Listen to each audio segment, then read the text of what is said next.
Hey guys, are you sure this thing's plugged in? I can't really see anything, Huh? This film isn't going to use VR tech, it's going to use AR tech? Well, at least that's one thing this series isn't going to borrow from Xaid.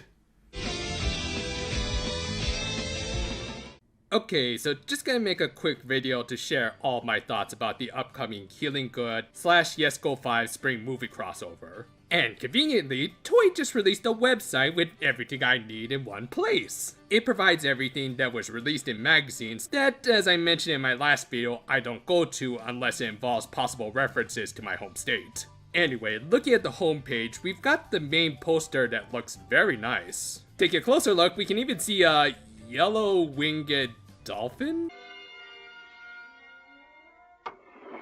Okay, to be fair, that's likely part of the main gimmick of this film, but more on that later. In front of it, we have the S5 GoGo team, and behind them are the healing animals on building monitors as though they were all settled Kaiba or something. And each of them wearing some cute outfits. We got Pekitan cosplaying as either a Hikikomori little sister or a member of the Hyakako student council. Yatran celebrating the upcoming Top Gun sequel, Latte wearing some cute bows, and Rablin rocking a turtleneck like it was no one's business. And of course, in the center is our main team who really deserve to have their own solo film, but whatever. At least they're getting some cute movie exclusive forms. All of them were sporting some very casual kimono wear, which as someone who wears a jinbei all the time, I can get behind. All of them look great with their main elements front and center on their chest and having their own frills. Nodoka has a lot of little grooves that look like flower petals, Hinata has a lot of fluff that kind of looks like clouds, perhaps to represent her love for fluffy things and also possibly storm clouds. And straight-laced Chiu was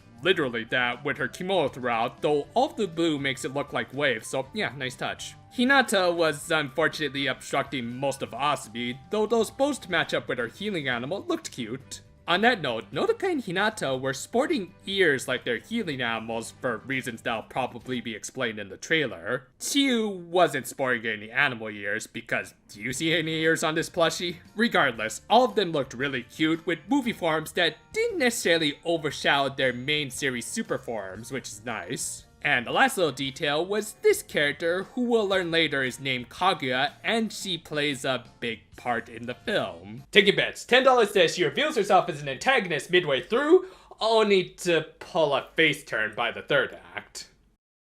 Anyway, also a cute design, though am I crazy, or does she look an awful lot like a famous magical girl voiced by the person she's holding hands with? Might wanna call your lawyers, Yuki. Moving down the homepage, we're taken down to the thing I was most interested in, the staff listings. Up top, we got all the VA listings, which had the usual suspects, all 8 of Healing Good's main characters, and all 6 of GoGo's main girls, plus Coco and Nuts as their mascot representation. Unfortunately, no credit for Romy Park to confirm an appearance by Syrup, so maybe next time, birdie. From there, we reached the most important listings. Original creator was of course Izumi Todo, and Shiho Terada was going to continue to provide the music for this franchise, which is great. I think she's done a great job so far, probably better than Yuki Hayashi in my opinion. And between them, we had the director and screenplay. The former was Ryota Nakamura, who is a serious up-and-comer, having been the lead director of the latter half of Dragon Ball Super starting from episode 77, and his most recent Precure work included the amazing 4th episode of Healing Good where Cure Sparkle debuted. This will be his first time directing a film, but I do have confidence in him. I also have a little confidence in the screenplay by Ryunosuke Kingetsu. Healing Good has been his first Precure series, and I think he's done well. He had a great first episode with 8 that set up the basis for Chiu's character, the touching tale of 3 old friends in episode 16, and episode 25 was an okay filler episode that they might have squeezed in at the last minute. Overall, I do think he's one of the stronger writers of this season, but for both him and Nakamura, they are being thrown into the deep end, so we'll see if they'll sink or swim. While I'm not really familiar with these credits since their backgrounds in CG direction, I can comment on this one.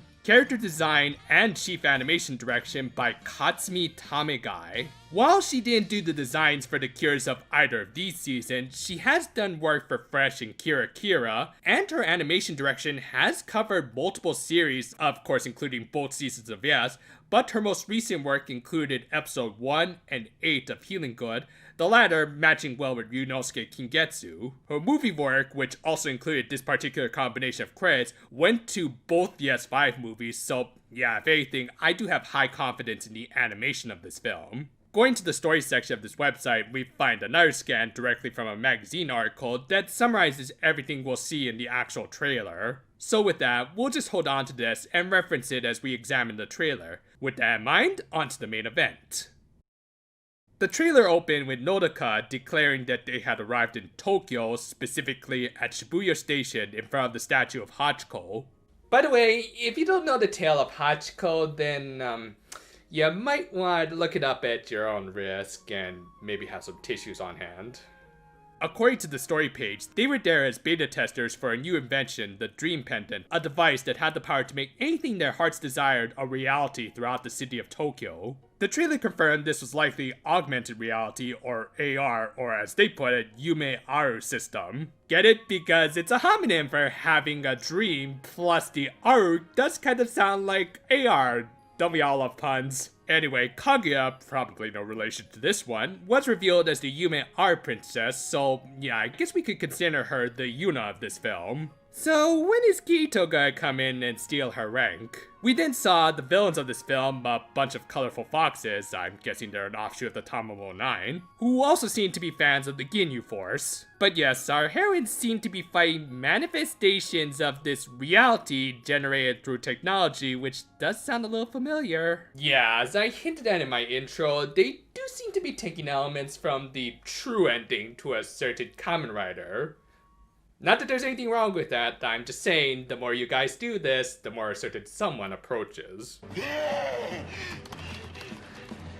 Following this, we got the unexplained arrival of the Yes team. Hopefully they'll give us an explanation beyond just the fact that the leader of this team was called Pure Dream. And at the end of the trailer, we got a possible explanation for the movie forms, which seem to be a fusion between the Precure and the healing animal generated by a callback to the original contracting scene. This is especially apparent when you look back at the poster and the fact that our original 3 heroines weren't wielding the healing sticks. Hey, if it means they can finally fight with both hands, I'm all for it. It even seemed to include a new transformation with Nodoka's hair going from a traditional Japanese bun to her usual grace hair. Nice touch. And that's about all I have to say. The site has a few more pages under construction, which I'll assume has stuff like characters and an image gallery, but for now, I think we've covered all of the most significant beats. For me, learning that Katsumi Tamegai is directing the animation has captured my interest in good animation. The story is also catching my interest a little, if only because I do enjoy stories about virtual or augmented realities, hence why I like stuff like X8 and yes, even Ordinal Scale.